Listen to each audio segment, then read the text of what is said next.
Hello student. So in last lecture we discuss about the fault and how can we calculate the how can we analyze the faults for unloaded generator and loaded generator. Okay, so in this lecture we will for our continue our discussion on that, and last one topic is remaining, and it is a criteria for selection of circuit breaker. So usually selection of switch gate ratings are carried out on the basis of maximum possible momentary short circuit current as a safe choice. Okay, so modern day switch gates are designed to interrupt the current in the first few cycle. It means when short circuit current is interrupted, a DC offset current has not decreased, and so it contributes to the currents to be interrupted. So for the contribution amount of DC offset current is not calculated, but symmetrical short circuit current alone is calculated, and then the value is increased by multiplying factor to account for a DC offsets altogether. So these are some multiplying factor. So if short circuit MVA is greater than the 500, then above value is increased by 0.1 each. Okay, so current that circuit breaker interrupts is inversely proportional to the operating voltage. Okay,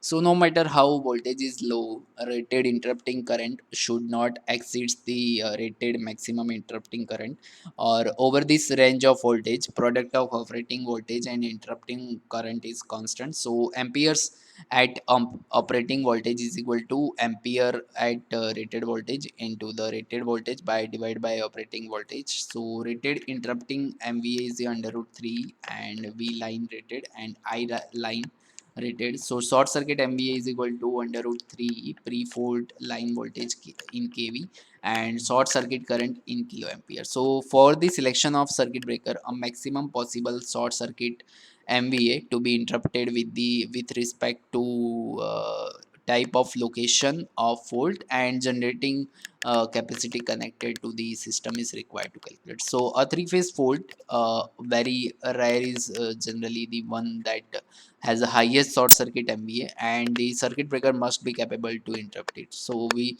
select the circuit breaker according to the three-phase fault. Okay, so now we will study some algorithm for short circuit studies.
Okay, sorry for delay.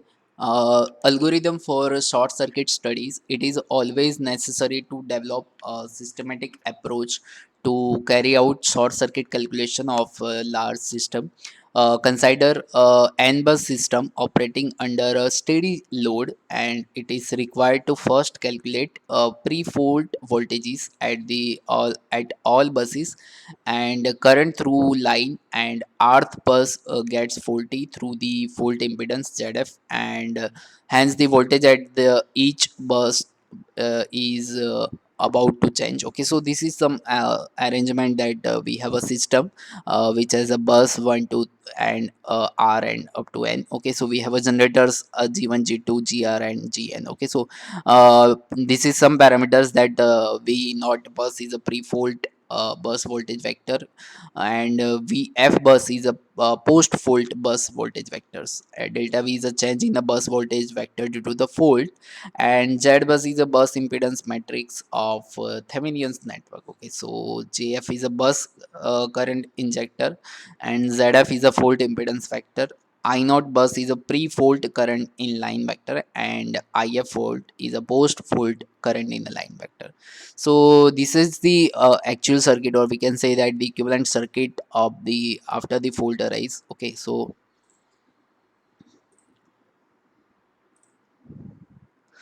how can we calculate step by step? We see that first step is calculate the pre-fault voltages and post-fault bus voltage at all buses. So V bus naught is equal to V1 naught.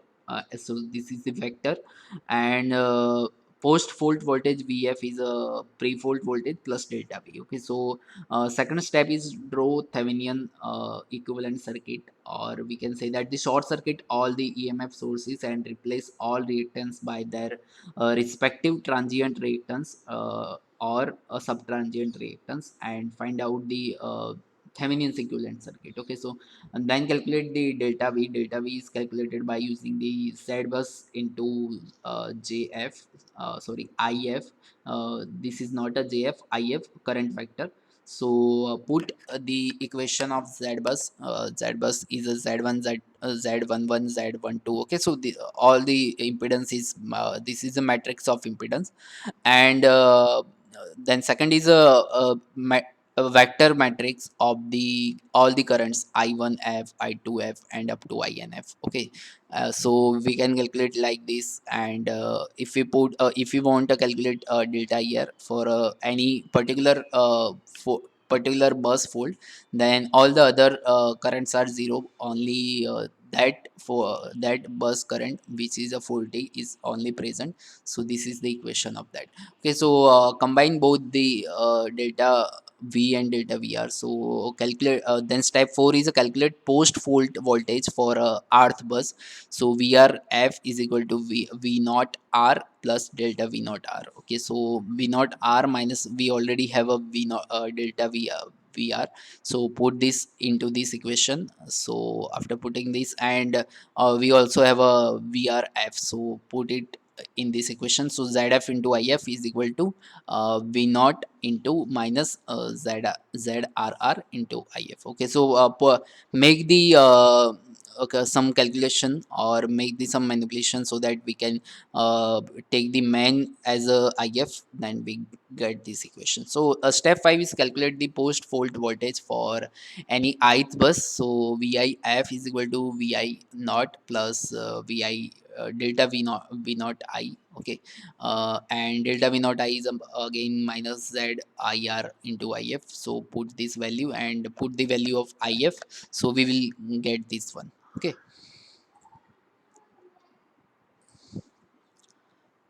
and last some calculation is there. Okay, so finally we got this vrf value, and find the post fault current in the lines by using this formula. Okay, so this is how we can analyze the our circuit. Okay, so now our topic next topic is the z bus formation by step method. So this is also very important question for your gtu exam also.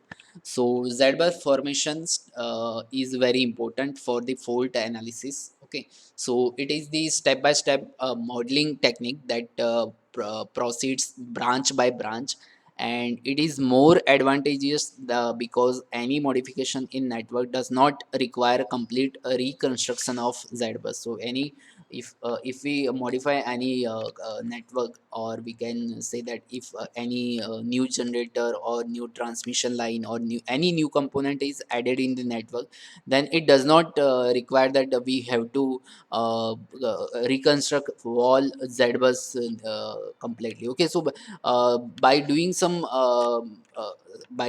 modification, we can get the new ZBus. Okay, so we will see what kind of modification is needed. Okay, so let us consider that the ZBus of certain system is already constructed, and at later stage another branch is added. So due to addition of new branch, below mentioned situation can be possible. First situation is branch is added. So this is how what I am want to talking is that the uh, when we modify anything in the network, then how our ZBus will be changed. Okay, so first type of modification is branch. Any branch is added between new bus and a reference bus, then what will happen? So it is the modification where ZB is added through the new bus to the reference bus.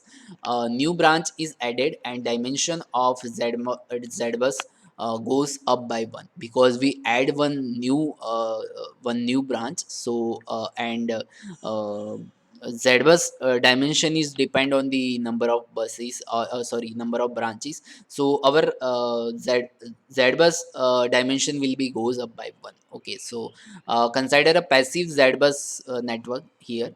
Here we have a passive ZBus network in which branch with impedance ZB is added. So this is a new branch added in the network to a new bus K. Okay, and reference bus. This is the lower is the reference bus, and our new bus is added, bus K, and which has a impedance ZB. Okay, so now what will happen? VK, we already have some formulas like VK is equal to ZK and IK.